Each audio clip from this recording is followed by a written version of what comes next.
Bonjour et bienvenue dans ce tutoriel pour les nouvelles fonctionnalités Intelligia sur les filtres et sur l'arborescence.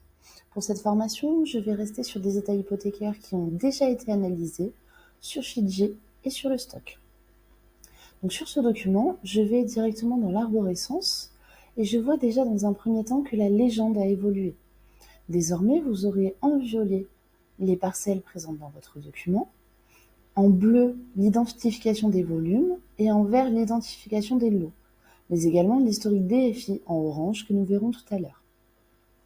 Pour la partie volume et lot, donc si je filtre sur une partie de mon document, vous voyez pour l'instant les filtres de volume et de lot sont grisés.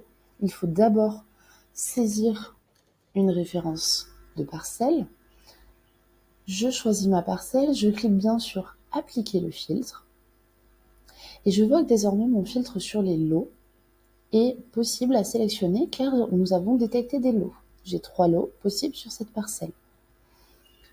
De la même manière, le système de filtre a évolué. Auparavant, on vous rattachait directement toutes les parcelles parentes et tous les volumes et lots qui étaient rattachés à votre parcelle.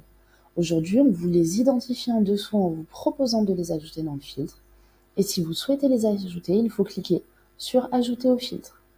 Voilà, là tout est ajouté. Et si je redescends, je vois sur mon arborescence, donc bien en violet, ma parcelle, et en vert, mes lots qui y sont associés. Une seconde fonctionnalité qui est désormais disponible, donc toujours sur un document déjà analysé en Fiji et en stock. Je retourne dans mon arborescence. Vous avez désormais la possibilité de voir les vues du cadastre et les vues satellites et de rue. Pour cela, vous faites un clic droit sur votre parcelle. Dans un premier temps, ma vue du cadastre sur la parcelle AK372. Cela va me renvoyer vers le site Cadastre Datagouv et je vois donc identifié en vert foncé ici ma parcelle.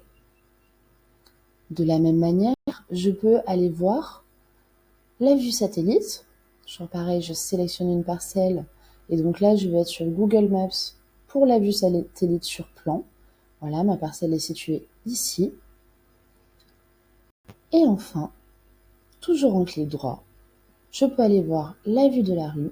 Donc là, je suis renvoyée vers Google Maps en version Street View. Et je vois bien le visuel sur la rue par rapport à ma parcelle. Donc vous avez en clic droit cette nouvelle fonctionnalité sur toutes les parcelles présentes dans votre document.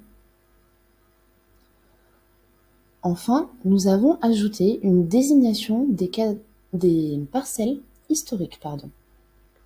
Pour cela, vous activez l'historique DFI, qui est la base de données cadastrale, et vous voyez que sur mon arborescence sont ajoutées, en plus des parcelles violettes présentes dans mon document, toutes les parcelles parentes en orange qui viennent de la base DFI.